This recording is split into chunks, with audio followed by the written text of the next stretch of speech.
اشرف الانبیاء والمرسلین نبینا محمد وعلی آلہ واصحابہ اجمعین۔ اعوذ باللہ من الشیطان الرجیم، بسم اللہ الرحمن الرحیم۔ وَلَقَدْ يَسَّرْنَا الْقُرْآنَ لِلذِّكْرِ فَهَلْ مِن مُدَّكِرٍ۔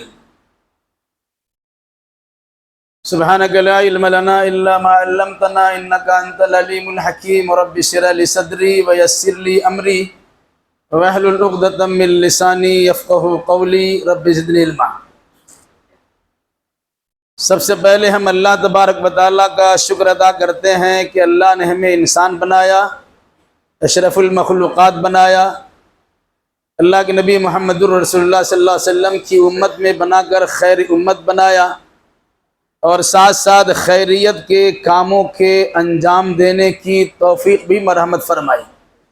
ساتھ ساتھ سال کے 12 مہینوں میں سے سب سے بہتر مہینہ رمضان المبارک کا مہینہ ہمیں عطا فرمایا، اور اللہ نے اپنی تمام کتابوں میں سب سے بہتر کامل و مکمل کتاب قرآن مجید پر ایمان لانے والا بنانے کے ساتھ ساتھ اس ماہ رمضان میں اس قرآن کی تلاوت کرنے، اس کی سماعت کرنے، تراویح کی نماز پڑھنے اور تراویح میں قرآن کو مکمل سننے کا موقع عطا فرمائے۔ یقیناً ان تمام چیزوں پر اللہ تبارک و تعالیٰ کا خصوصی شکریہ ادا کرنا چاہیے۔ ساتھ ساتھ اب سب کے سب بھائی بہن مبارکبادی کے مستحق ہیں کہ جنہیں اللہ تبارک و تعالیٰ نے ماہ رمضان میں تراویح کی نماز پڑھنے کی بھی توفیق مرحمت فرمائی۔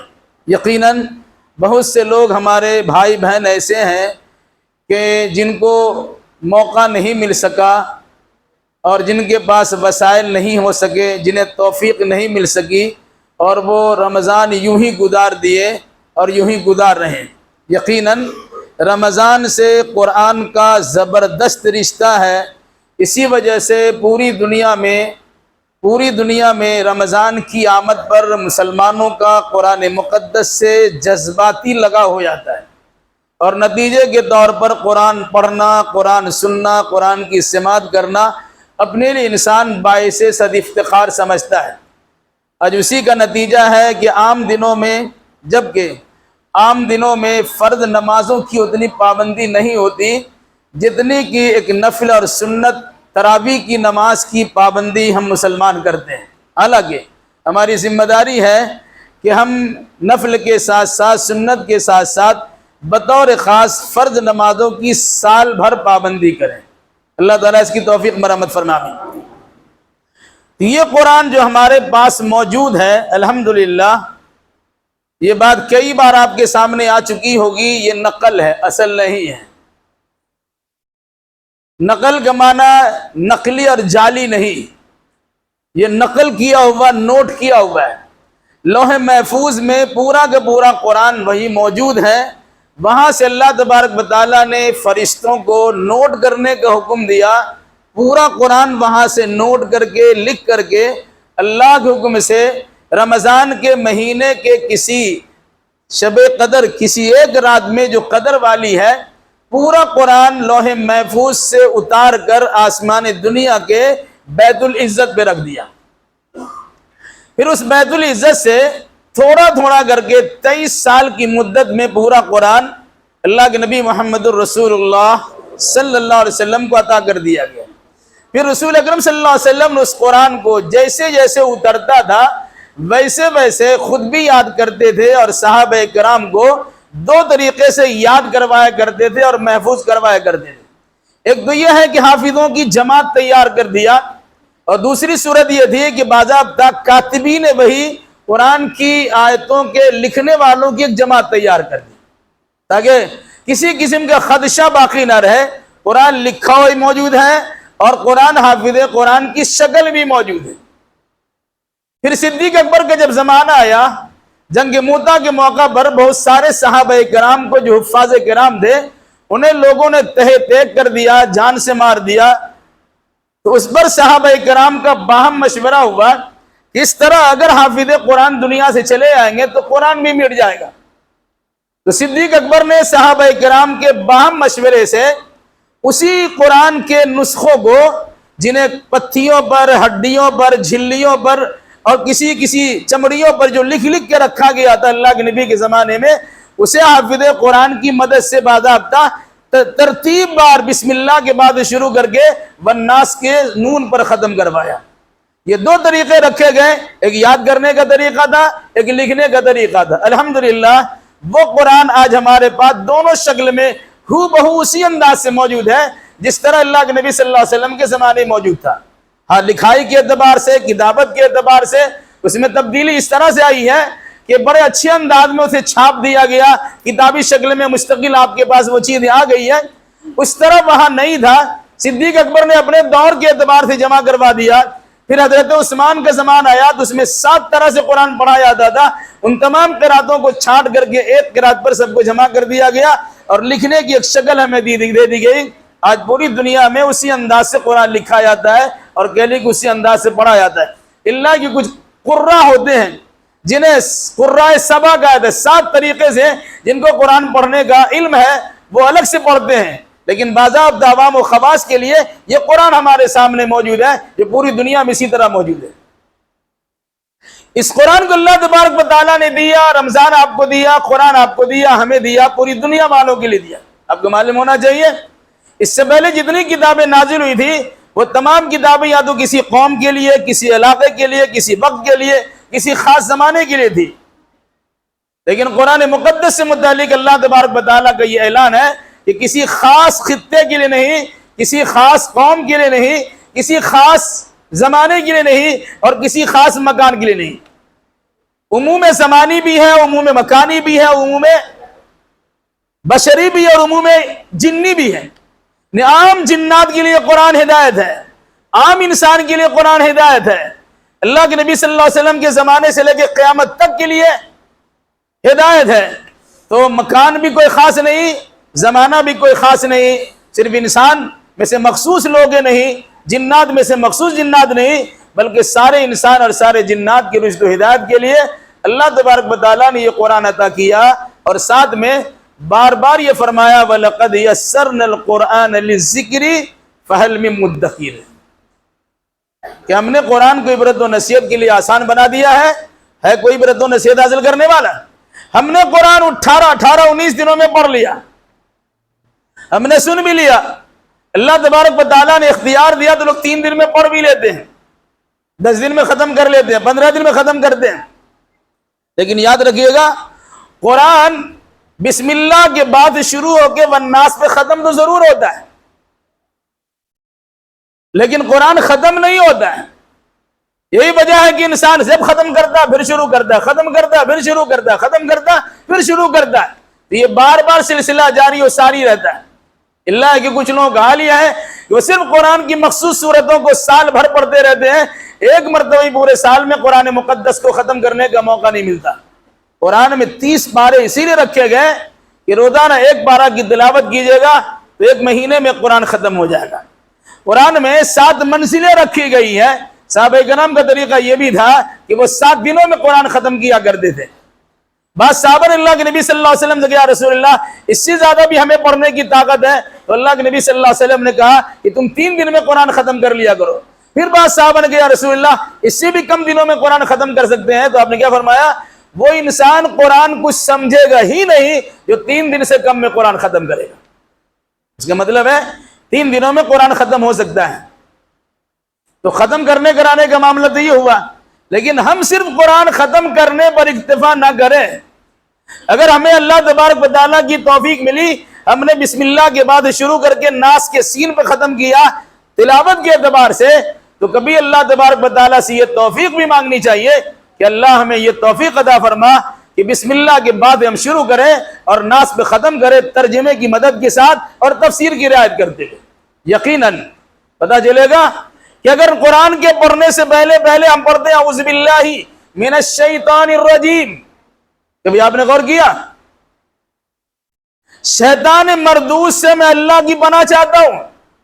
اگر کوئی انسان اللہ کی پناہ چاہ کر قرآن کا ترجمہ، اللہ کی پناہ نہ چاہ کر قرآن کا ترجمہ پڑھے گا، گمراہ ہونے کا خطرہ ہے۔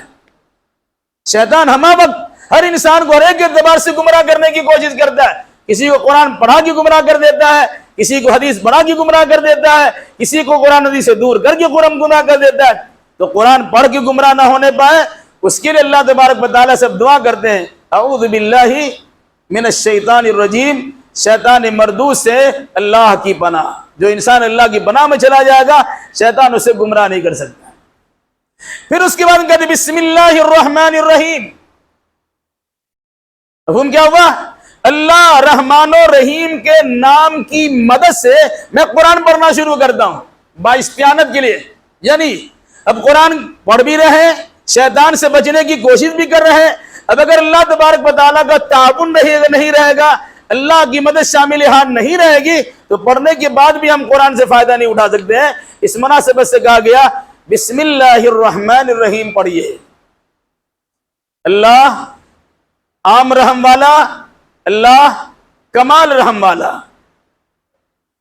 عام اور کمال رحم والے اللہ کے نام کی مدد سے میں قرآن پڑھنا شروع کرتی ہوں انشاءاللہ۔ اس نیت سے اگر کوئی انسان قرآن پڑھے گا تو اللہ کی مدد شامل حال رہے گی، اور وہ انسان ہدایت سے محروم نہیں ہوگا بلکہ ہدایت سے بہربر ہو جائے گا، ہدایت سے فائدہ اٹھائے گا۔ اللہ نے اس قرآن کو ہمارے لیے آسان بنا دیا۔ یاد رکھیے گا، آج پوری دنیا کا انسان جو بڑے بڑے کٹر مخالف ہے قرآن مقدس کے، قرآن میں کیل کانٹا نکالنے کے لیے قرآن کو پڑھنا شروع کیا، اس میں کچھ غلطی نکال دیں گے، لیکن اللہ تبارک و تعالیٰ نے ان کو ان کی زبان میں قرآن سمجھا دیا اور کہا کہ تم ساری صلاحیتوں کو قرآن کے سے متعلق سرب کر دو، لگا دو، تمہیں قرآن مقدس کے اندر کسی قسم کی خامی اور خرابی نہیں مل سکتی ہے۔ انسان نے تحقیق کیا، ترجمہ کی مدد سمجھنے کی کوشش کی، بڑا بڑا پادری مسلمان ہو رہا ہے، بڑا بڑا کٹر دشمن بھی اسلام کو گلے سے لگا رہا ہے۔ بدقسمتی ہماری ہے، مسلمانوں کی ہے، ہم نے قرآن پر جاگیردارانہ نظام قائم کرنے کی کوشش کی ہے۔ قرآن سب نہیں سمجھ سکتے، مخصوص لوگ ہی سمجھ سکتے ہیں۔ 18 علوم کا ماہر ہوگا تب وہ قرآن پڑھ سکتا اور سمجھ سکتا ہے۔ میرے بھائیوں، اس قسم کے چکر میں مت جائے۔ اب عربی میں قرآن نہیں سمجھ سکتے ہیں، اردو میں سمجھ سکتے ہیں، ہندی میں سمجھ سکتے ہیں، بنگلہ میں سمجھ سکتے ہیں، انگریزی میں سمجھ سکتے ہیں، جو زبان آپ بولتے ہیں اس زبان میں تو سمجھ سکتے ہیں۔ اس لیے قرآن کو اللہ نے آسان کی آپ کی زبان میں، آپ اسے سمجھیے، آپ اسے پڑھیے اور سمجھ کے پڑھنے کی کوشش کیجیے، تب یہ ہوگا کہ ہم نے قرآن سے متعلق اللہ کے فرمان کو صحیح مانا کہ وَلَقَدْ يَسَّرْنَا الْقُرْآنَ لِلذِّكْرِ فَهَلْ مِن مُدَّكِرٍ، کہ ہم نے قرآن کو سمجھنے کے لیے آسان بنا دیا ہے کوئی سمجھنے والا؟ عبرت و نصیحت حاصل کرنے کے لیے سہل اور آسان بنا دیا ہے کوئی نصیحت حاصل کرنے والا؟ یقیناً اللہ نے قرآن کو آسان کیا ہے اور ہم نے مشکل بنا دیا۔ جب آسان اللہ نے کہا، ہمیں اللہ پہ وشواس ہونا چاہیے اور قرآن کو آسان سمجھنا چاہیے۔ ہاں، ایک بات یاد رکھیے گا کہ قرآن سے متعلق اس طرح بھی ہمیں سست اور کاہل نہیں ہونا چاہیے کہ ہم جس طرح چاہا قرآن پڑھ لیا اور ہمیں ہدایت ملی جائے گی۔ یاد رکھیے گا، قرآن کا ادب و احترام ملحوظ رکھیں گے تو صحیح راستہ ملے گا۔ قرآن کی تعظیم و تکریم بجا لائیں گے، درست راستے کی رہنمائی ہوگی۔ قرآن کے ساتھ بے اعتنائی اور بے توجہی پر دیں گے تو قرآن سارا کا سارا آپ کے پاس موجود ہے، کچھ فائدہ نہیں ہوگا سوائے نقصان ہونے کے۔ اس لیے ہمیں قرآن سے متعلق یہ خیال رکھنا چاہیے کہ قرآن اللہ کی آخری کتاب ہے، ہمارے ہی لیے نہیں بلکہ قیامت تک کے لوگوں کے لیے رشد و ہدایت کا سرچشمہ ہے۔ یہ ہدایت نامہ ہے، یہ ہدایت کی کتاب ہے۔ جو انسان صدق دل سے شیطان مردود سے اللہ کی پناہ چاہتے ہوئے بسم اللہ پڑھ کے اللہ کی مدد کو شامل حال کرتے ہوئے قرآن مقدس کی تلاوت کرے گا اور ترجمہ کی مدد سمجھنے کی کوشش کرے گا تو اللہ تبارک و تعالیٰ اس کے لیے راستہ ہموار کر دے گا اور ہدایت کے دروازے کھلتے نظر آئیں گے۔ اللہ سے اس کی دعا بھی کیجیے اور توفیق بھی مانگیے۔ ایک بات یاد رکھنے کی ضرورت ہے کہ قرآن کچھ آیتیں ایسی ہیں جو آیات متشابہات ہیں، کچھ آیتیں ایسی ہیں جو آیتیں محکمات ہیں۔ آیت محکمات جس کا معنی مطلب بالکل ظاہر ہے، سمجھنے میں کوئی دشواری نہیں ہے، آرام سے سمجھ لیجئے گا۔ لیکن آیات متشابہات جس کا معنی مطلب سمجھنے میں دشواری ہے، ان آیتوں پر ہمارا آپ کا ایمان لانا ضروری ہے۔ بڑے بڑے علماء کرام ان کے چکر میں نہیں پڑتے ہیں، اور جو چکر میں پڑنے کی کوشش کرتے ہیں وہ گمراہی کے دلدل سے نکل بھی نہیں پاتے۔ کبھی کسی کو ترجمہ کر دے دیکھا الف لام میم کا؟ کوئی ترجمہ نہیں کرتا، ہمت ہی نہیں کرتا، یا تو وہیں پر الف لام میم لکھ دیا جاتا، یا خالی جگہ چھوڑ دیا جاتا، یا عربی کی بعض تفسیر میں لکھا واللہ علم بمرادہ، اس کا معنی مطلب اللہ ہی جانتا ہے۔ ہمیں ایمان لانا ہے، ہم اس پر ایمان لاتے ہیں، اور آگے جو کہا ذالک الکتاب لا ریب فیہ، بالکل صاف ستھری بات ہے، یہ کتاب اللہ کی جانب سے نازل شدہ ہے، اس میں کوئی شک و شبہ کی گنجائش نہیں۔ پھر مومنوں کے اوصاف بیان کیے گئے۔ اس طرح اگر ہم قرآن کو پڑھتے ہیں کہ آیات محکمات کو سمجھتے بھی ہیں، اس پر عقیدہ بھی رکھتے ہیں، اس کے مطابق عمل کرتے ہیں، ہدایت مل جائے گی۔ اور جہاں آیت متشابہات ہمارے سامنے آ جائیں، اس پر ایمان رکھیں گے کہ اللہ تبارک و تعالیٰ کی جانب سے ہے، اس میں فتنہ پروری نہیں کریں گے، غلط قسم کی تعویل ہم تلاش کرنے کی کوشش نہیں کریں گے، تو اللہ تبارک و تعالیٰ ہمیں گمراہی سے بچا کے رکھے گا۔ ہاں، اگر کہیں معنی مطلب سمجھ میں نہیں آتا، آپ سوچے گا عربی کی مدد سے سمجھ جائے، یہ بھی ایک فتنہ چلا ہوا ہے، عربی سیکھ لیجئے، قرآن سمجھ میں آ جائے گا، صبح قیامت تک سمجھ میں نہیں آئے گا۔ صحابہ کرام کی زبان تو عربی تھی، جب قرآن ان سے کہا کہ رات سحری کا وقت کب سے شروع ہوتا ہے اور کب ختم ہوتا ہے، اس میں قرآن مقدس نے کہا کہ جب سفید دھاگا کالے دھاگے سے ظاہر ہو جائے تو تمہارا سحری کا وقت ختم ہو جاتا ہے۔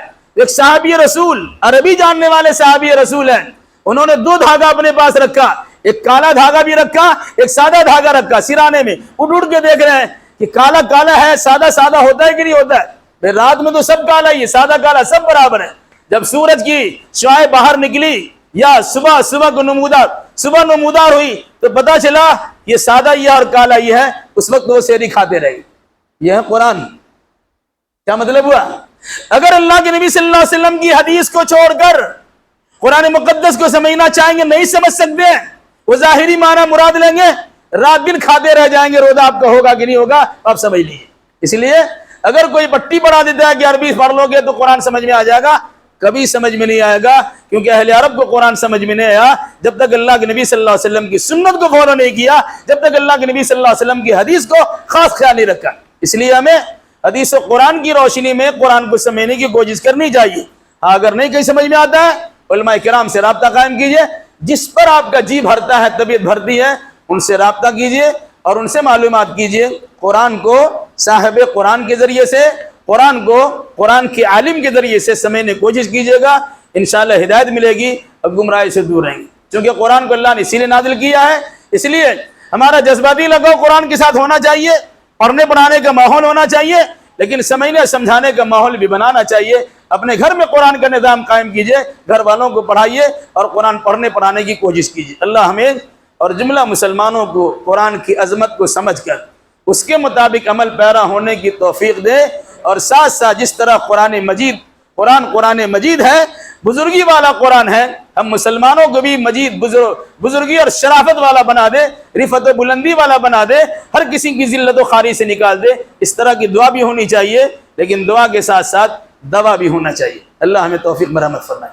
الحمدللہ رب العالمین والصلاة والسلام علی اشرف الانبیاء والمرسلین نبینا محمد وعلی آلہ واصحابہ اجمعین۔ ربنا آتنا فی الدنیا حسنہ وفی الآخرۃ حسنہ وقنا عذاب النار۔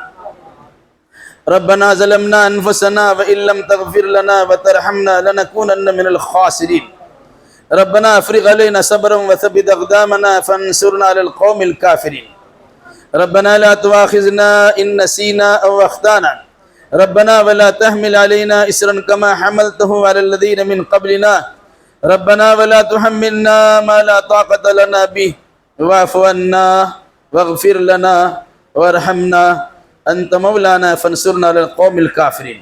اے اللہ، ہم نے جو قرآن پڑھا اور سنا ہے، اس قرآن کے پڑھنے میں اور سننے میں کسی قسم کی غفلت و سستی اور کوتاہی ہوئی ہو، اے اللہ تو اپنے فضل و کرم سے درگزر فرما دے، معاف فرما دے۔ اے اللہ، قرآن کے پڑھنے میں، قرآن کے سننے میں بے احتیاطی ہوئی ہے، کہیں زبر زیر کا فرق ہو گیا، کہیں توجہات ہمارے ادھر ادھر مائل ہو گئے، اللہ ان تمام لغزشوں کو دور فرما دے اور معاف فرما دے۔ اے اللہ، قرآن کی آیت کے سمجھنے میں، قرآن کی آیت کے پڑھنے میں، قرآن کی آیت پر توجہ دینے میں، غور کرنے میں کسی قسم کی سستی کاہلی ہوئی ہو، اے اللہ تو اسے درگزر فرما دے۔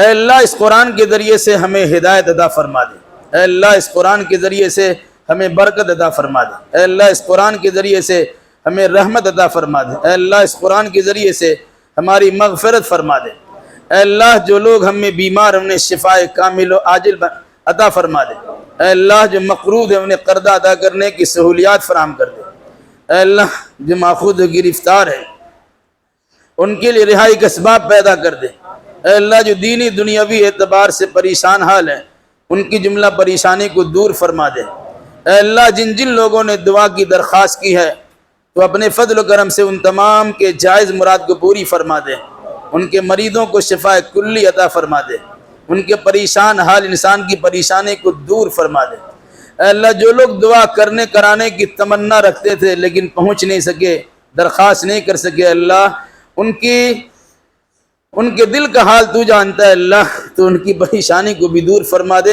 اور ان کے جائز خواہشات کو تو قبول فرما لے اور اسے مکمل کرا دے۔ اے اللہ بہت سے لوگ اپنے لیے اپنے بہن بیٹیوں کے رشتوں کے لیے پریشان ہے، اللہ تو اپنے فضل و کرم سے ان کے پریشانی کو دور فرما اور مناسب رشتہ عطا فرما دے۔